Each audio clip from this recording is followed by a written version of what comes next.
take a picture together. Ladies and gentlemen, Mr. Sean Penn.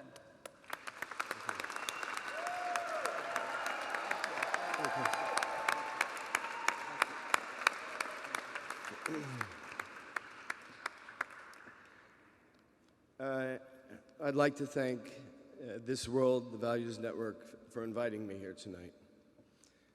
I also and particularly want to thank my friend Jacob Ostreicher for his great heart, humor, his uncommon and inspiring pride, courage, and words far too kind. I stand here on behalf of many caring men and women from governments and non-governmental organizations that I will not name, and in particular those in Jacob's family who were so supportive, both while he was in prison and upon his safe return to the United States.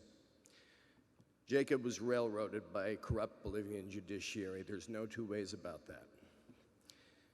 It is true that throughout the world, innocent men and women sit in prisons as political pawns. They are Israeli, they are Palestinian. They are American, Cuban, Afghani, Iraqi, Pakistani, and I could go on. I'm often asked why I decided to help Jacob. I'd like to tell you that it's because my father's family is Jewish, and I feel committed to an insular tribal protection.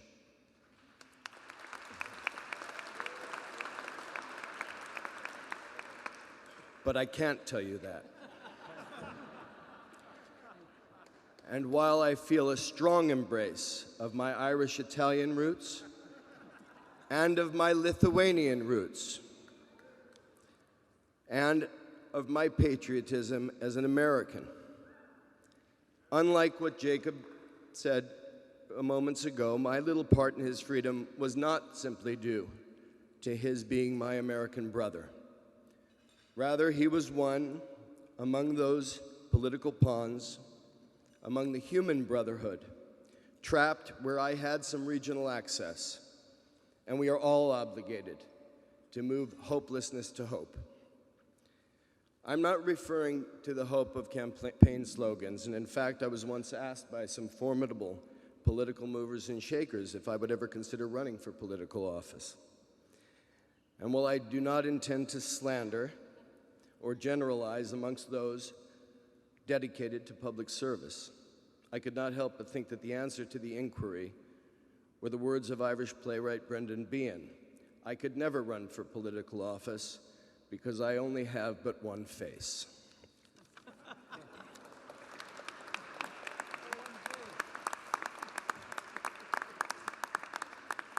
So here you are tonight, stuck with this face. A face that has been called a traitor, and in the past even erroneously accused of anti-Semitism, a term too often used to dissuade or discredit legitimate dialogue, stifling movement with fear of stigma.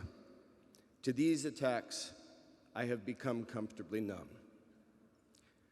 So here's this face, a face that believes a true hope is the only revolution that creates fairness, and that isolating peoples or populations from hope, be they in prisons, nation-states, or undeclared territories, is that which will most perpetuate conflict and violence.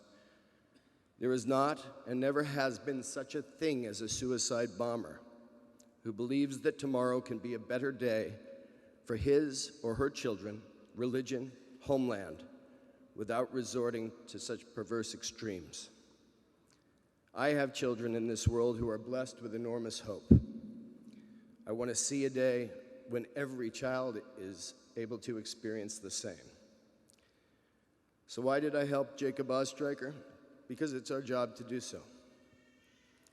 Lastly, I've been told that many in the press and the blogosphere on the left and right, as if there are only two sides to every issue, are suspicious of the strange bedfellows some of us may appear to be tonight.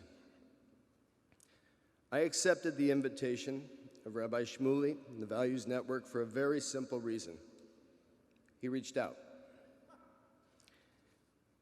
And if we ignore the generosity in those with whom we perhaps part ways on various issues, if we shun debate or conciliation or throw up walls between us, we are complicit in the same spirit that perpetuates conflict, violence, and false imprisonments.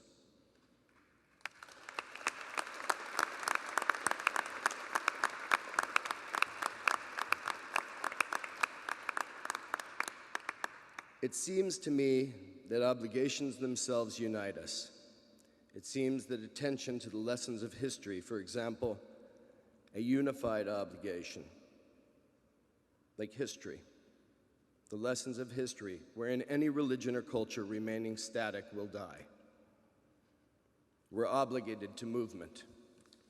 And so, returning to the invitation from the Values Network, for this honor, it's grace and sincerity, American to American, human brother to human brother. Its movement could not be denied. And while I understand I will be subject to cynics, I accept this invitation without cynicism, and instead with great appreciation. Movement is a good thing. I'd like to encourage that. Thank you. A great speech.